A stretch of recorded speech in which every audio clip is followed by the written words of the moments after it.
Hello बच्चों, कैसे हैं आप लोग। आई होप आप लोग बहुत अच्छे होंगे। और लास्ट लेक्चर बच्चों मैंने आपको एनसीईआरटी का एग्जाम्पल 9.1 और 9.2 कंप्लीट मैंने आपको करवाया था।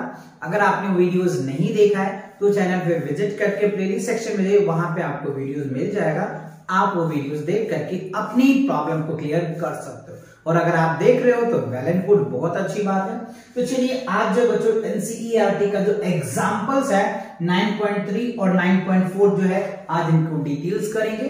क्योंकि बच्चों एनसीईआरटी आप जितने भी यूट्यूबर्स को देख रहे होंगे या फिर आप कहीं के लेक्चर देख रहे होंगे तो सबका ये स्टेटमेंट रहता है कि first of all you will cover NCERT all those points, है ना। एनसीईआरटी के हर एक पॉइंट्स को कवर करना चाहिए एंड पीवाईक्यू क्वेश्चन भी कवर करना चाहिए, जिससे कि आपका 90+ रिजल्ट आने की पूरी गारंटी होती है अगर आप इन सभी क्वेश्चन को कर लेंगे। ओके, तो चलिए आज हम कवर करने वाले हैं। और ये जो है बच्चों न्यू एनसीईआरटी के अकॉर्डिंग है।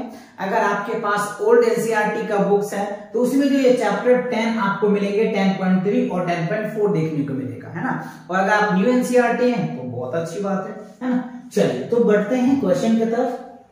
तो देखते हैं क्वेश्चन में क्या है। एग्जाम्पल 9.3 आपको यहाँ पे दिख रहा होगा।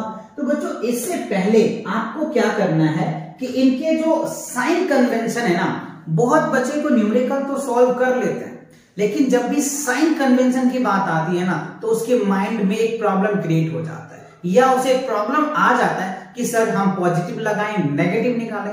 तो बच्चों न्यूमेरिकल को सॉल्व करने से पहले इनको जरूर आप रिविजन कर लें, जिससे कि आपको न्यूमेरिकल को सॉल्व करने में एकदम इजी लगे। तो चलिए मैं पहले आपको इसके साइन कन्वेंशन बताता हूं।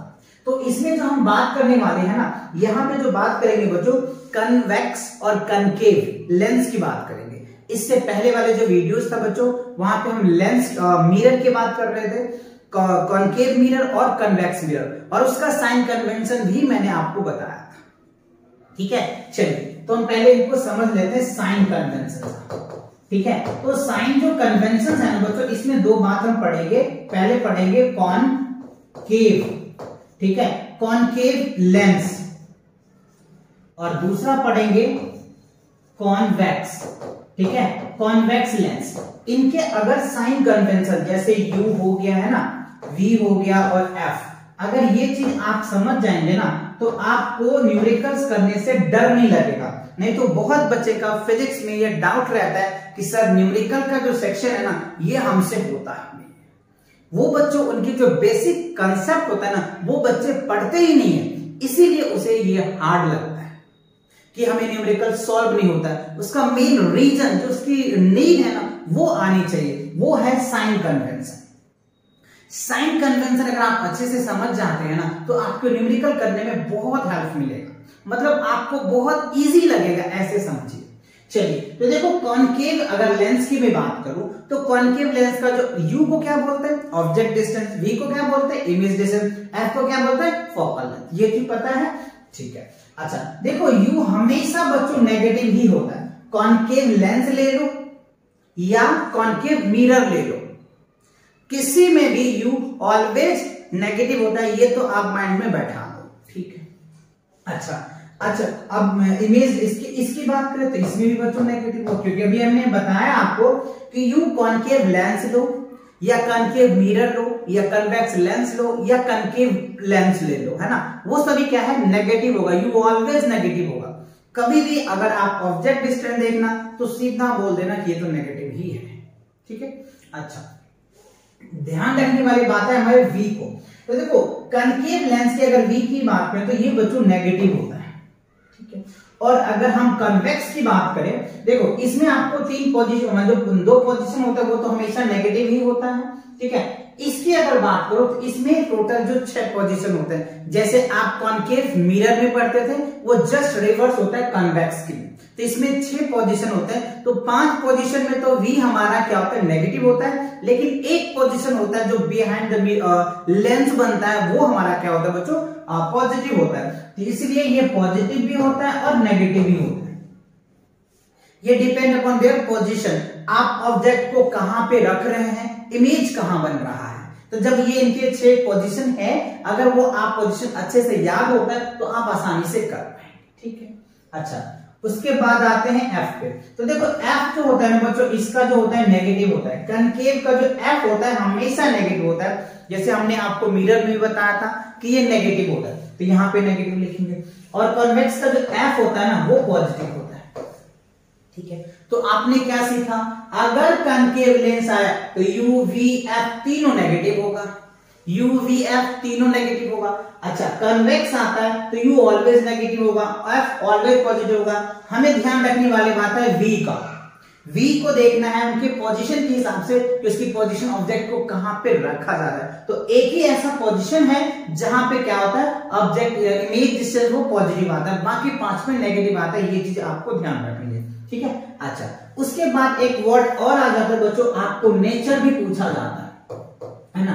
तो नेचर जो है हम मैग्निफिकेशन से पता करते हैं। मैग्निफिकेशन अगर हमारा पॉजिटिव होता है ना, ऐसे लिख दो, मैग्निफिकेशन अगर आपका पॉजिटिव होता है तो ये इमेज कैसा बनता है, वर्चुअल बनता है। क्या बनता है, वर्चुअल। और जब भी वर्चुअल होगा तो इरेक्ट होगा, ये आपको ध्यान रखना है। ठीक है, अगर मैग्निफिकेशन नेगेटिव होता है तब क्या होता है, तब क्या होगा बच्चों, ये रियल बनेगा। ये क्या बनेगा, रियल और इनवर्टेड बनेगा।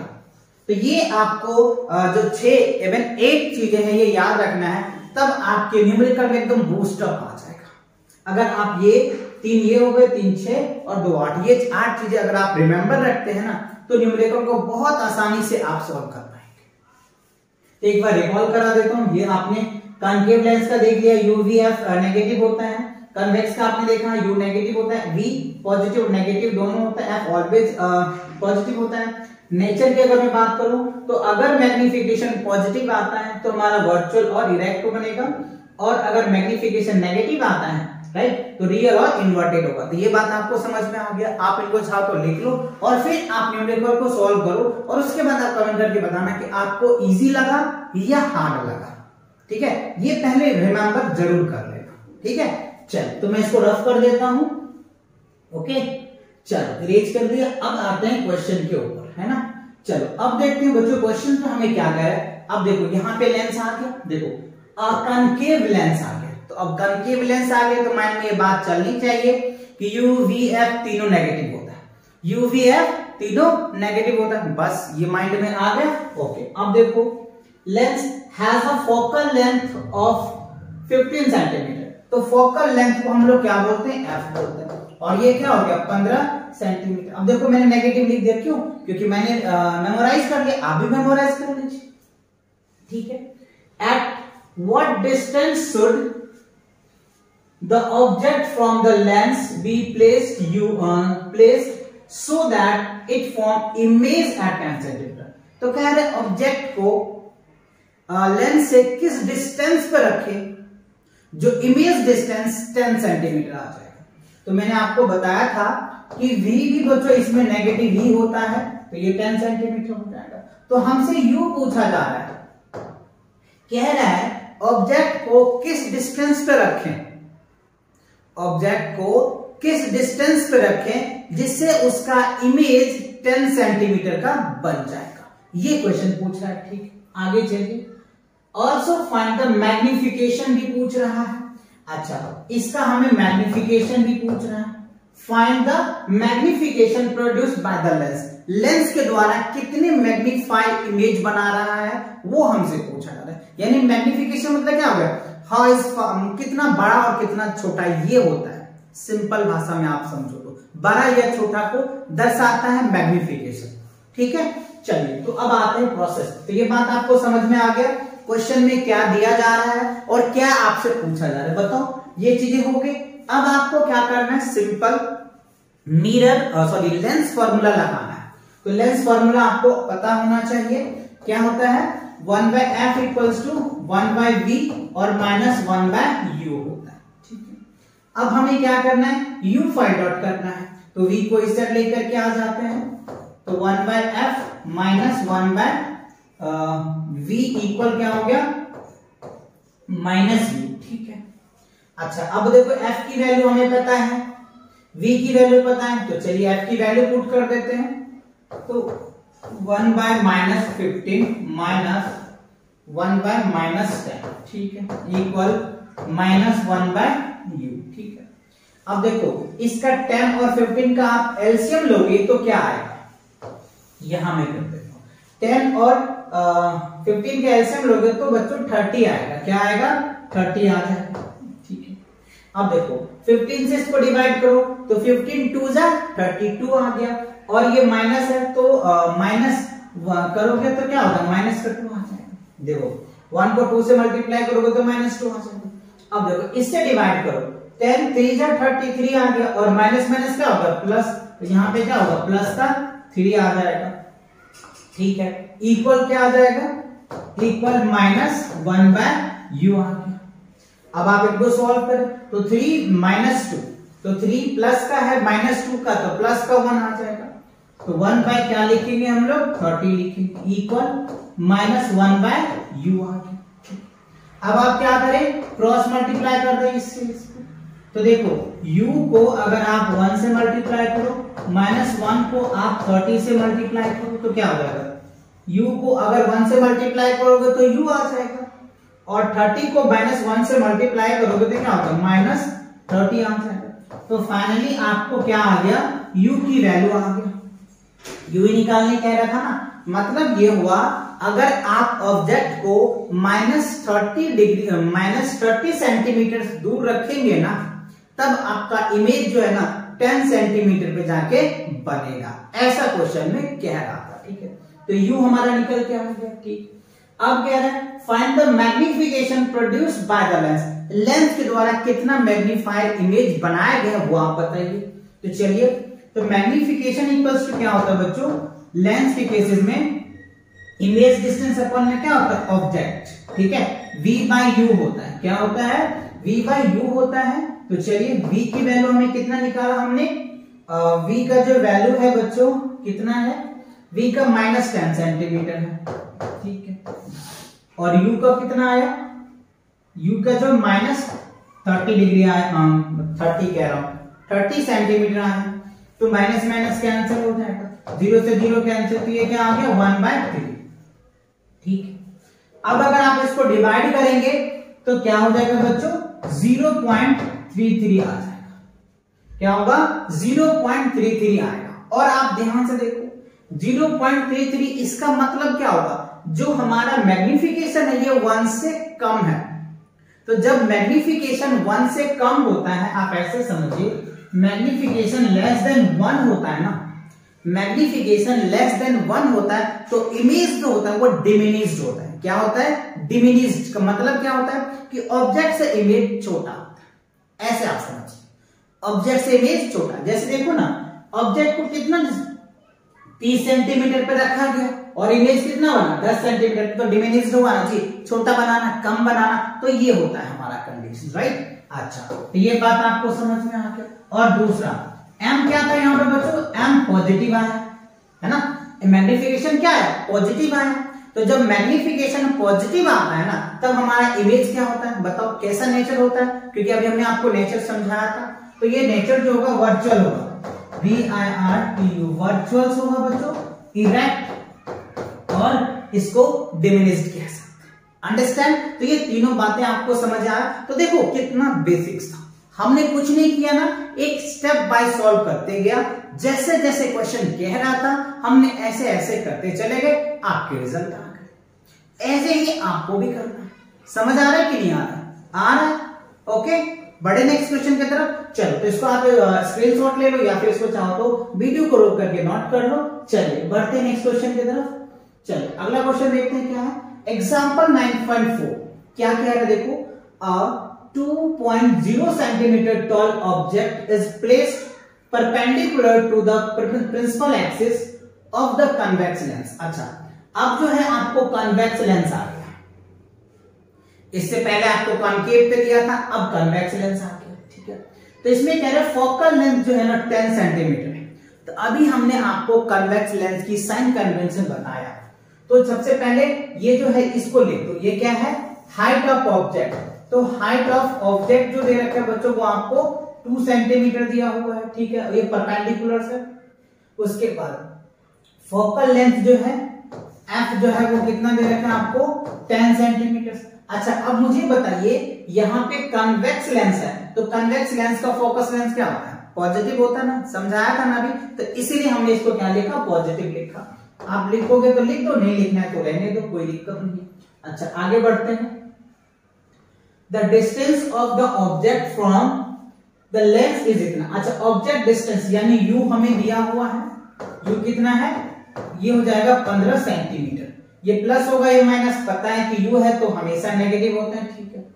Find the nature. अच्छा अब देखो यहाँ पे हमें क्या पूछ रहा है, फाइंड द नेचर। नेचर यानी मैग्निफिकेशन हमें फाइंड आउट करना है, ठीक है। उसके बाद पोजीशन, पोजीशन मतलब क्या, इमेज कहां पे है, यानी हमें v फाइंड आउट करना पड़ेगा, ठीक है। उसके बाद and size of the image. अच्छा साइज ऑफ द इमेज यानी h i हमें पूछ रहा है, एंड फाइंड द मैग्निफिकेशन भी कह रहा है बच्चों, यानी मैग्निफिकेशन भी है, v भी है, फाइंड इट्स मैग्निफिकेशन। चलो और मैग्निफिकेशन तो हमने लिख ही दिया, ये सारी बातें को हमें निकालना है। तो चलिए एक एक करके हम निकालेंगे इन सभी पॉइंट्स को। तो सबसे पहले हाइट ऑब्जेक्ट दिया हुआ, f दिया है, v दिया है। पहले हमें क्या निकालना पड़ेगा बच्चों, v निकाल लेते हैं, है ना। v निकाल लेंगे तो सारी बातें हमें आसानी से निकल जाएगा लेंस फॉर्मूला से, राइट। तो लेंस फॉर्मूला क्या होता है, 1/f equals to 1/v minus क्या होता है, 1/u होता है, ठीक है। हमें क्या निकालना है, v निकालना है। तो u को इस साइड लेकर के आ जाओ, तो 1/f प्लस क्या होगा 1/u इक्वल क्या होगा 1/v आ गया, ठीक है। अब यहाँ पे f की वैल्यू को सबमिट करो और u की वैल्यू पुट करो। तो f की वैल्यू हमें दे रखा है कितना, 10 है, तो हम यहाँ पे 10 लिखेंगे, प्लस u की वैल्यू कितनी दे रखी है बच्चों, u की माइनस की 15 दे रखा है, ठीक है, इक्वल 1/v लिख दिया। अब देखो 10 और 15 का जब एलसीएम लोगे तो कितना आता है, 30 आता है, ठीक है। 10 3 जा 30 और 3 1 जा 3। अब यहाँ पे देखो प्लस माइनस माइनस हो जाएगा, 15 2 जा 30 और 30 2 आ गया, 2 को 1 से मल्टीप्लाई करोगे तो 2 आ जाएगा, इक्वल 1/v। तो 3 में से 2 घटाओगे क्या हो गया 1, तो 1 बाय क्या आ जाएगा 30 इक्वल 1/v। तो 1 को कैंसिल भी कर सकते हो, तो v की जो वैल्यू आया वो क्या होगा प्लस 30 सेंटीमीटर में सभी वैल्यू है, तो हमने सेंटीमीटर निकाल दिया, ठीक है। तो v देखो हमारा क्या है 30 सेंटीमीटर आ गया, ठीक है। अच्छा अब क्या करेंगे, एक आंसर तो हमारा आ गया, अब हम मैग्निफिकेशन निकाल सकते हैं। चलिए यहाँ पे हम मैग्निफिकेशन निकाल लेते हैं। तो मैग्निफिकेशन इक्वल्स टू क्या होता है, v/u होता है लेंस के केसेस में, और मिरर के केसेस में नेगेटिव होता है, ये ध्यान रखना है ना। तो चलो तो v हमने कितना निकाला है 30 सेंटीमीटर और u कितना है 15 सेंटीमीटर, तो ये 15 आ जाएगा, राइट। तो इससे इसको डिवाइड करो 2 और ये क्या हो गया माइनस का 2। तो यहाँ पे जो हमारा मैग्निफिकेशन आया वो क्या आ गया बच्चों, -2 सेंटीमीटर आ गया, ठीक है। और मैंने अभी आपको समझाया था कि जब मैग्निफिकेशन नेगेटिव होता है ना, तो जो इमेज होता है ना, यानी इसका जो नेचर होता है वो रियल होता है और इन्वर्टेड होगा, इनवर्टेड है ना, ये हो गया इन्वर्टेड, रियल एंड इन्वर्टेड होता है, ठीक है। तो ये हमें पता चल गया इसका, अच्छा ठीक है। अब हमें मैग्निफिकेशन भी निकल के आ गया, इसका नेचर भी पता चल गया। अब हमें क्या चाहिए, हाइट ऑफ इमेज चाहिए। तो देखो मैग्निफिकेशन इक्वल्स टू फॉर्मूला होता है हाइट ऑफ इमेज अपॉन में हाइट ऑफ ऑब्जेक्ट होता है ना। इन सभी फॉर्मूले को बच्चों एक जगह आप नोट करते भी चलो, जिससे कि आपको अच्छे से जब रिवीजन करेंगे ना तो ये सब याद रहे, है ना, ठीक है। चलिए अब क्या करेंगे, तो मैग्निफिकेशन क्या है हमारे पास 2 है, हाइट ऑफ इमेज हमें फाइंड आउट करना है, हाइट ऑफ ऑब्जेक्ट हमें दे रखा है, ऊपर में है बच्चों तो ये पॉजिटिव आता है ना। यानी अगर हमें क्या कर रहे हैं, जैसे आपने लेंस में पढ़ा है ना, राइट, तो इसमें क्या पढ़ा है, ऑब्जेक्ट को जब ऊपर रखते हैं तो पॉजिटिव होता है साइन कन्वेंशन में ना, तो हाइट क्या होता है पॉजिटिव होता है, ठीक है। चलो तो यहाँ पे हमने पॉजिटिव लिखा। अब यहाँ पे क्या करो, क्रॉस मल्टीप्लाई, इससे इसको मल्टीप्लाई करो, तो फाइनली आप ये देखोगे कि हाइट ऑफ इमेज जो है 2 into 2 माइनस का 2, तो क्या हो जाएगा -4 सेंटीमीटर आ जाएगा। यानी आप ये देख पाएंगे -4 सेंटीमीटर आया। यानी जो इमेज का जो इमेज है वो डाउनवर्ड बनेगा। इमेज क्या होगा बच्चों, परपेंडिकुलर से डाउनवर्ड बनेगा, क्योंकि इमेज ऊपर मतलब ऑब्जेक्ट को ऊपर रखा जा रहा है तो इमेज नीचे बन रहा है। जब तो नेगेटिव आया तो ये क्या होगा, नेगेटिव, यानी 4 सेंटीमीटर आ गया। अच्छा, और क्या कह रहा था, बस इतना ही कह रहे थे बच्चों। पहले हमें v कह रहा था तो हमने v निकाल लिया, ठीक है। मैग्निफिकेशन निकाल लिया, -2 आ गया। नेचर भी निकाल लिया हमने, रियल इन्वर्टेड होता है, ठीक है। और हाइट ऑफ इमेज था, इमेज भी हमने निकाल लिया -4 सेंटीमीटर, ठीक है। आई होप ये क्वेश्चन आपको क्लियर हो गया, अच्छे समझ में आ गया। तो ये चीज आपको समझना है, क्वेश्चन में क्या दिया जा रहा है, क्या आपको फाइंड आउट करना है, अंडरस्टैंड या नॉट, क्लियर आया समझ में। चलिए तो बढ़िया नेक्स्ट क्वेश्चन की तरफ। अच्छा, इस लेक्चर में बच्चों यही 2 क्वेश्चंस था, क्योंकि क्वेश्चंस को अगर अच्छे से एक्सप्लेन करने में थोड़ी सी वीडियो बड़ी हो जाती है, बट आपको समझ आनी चाहिए, है ना। आई होप ये दोनों क्वेश्चन आपको अच्छे से समझ में आ गया होगा। तो मिलेंगे नेक्स्ट क्वेश्चन के साथ बहुत जल्दी, तब तक पढ़ाई करते रहे। All the very best.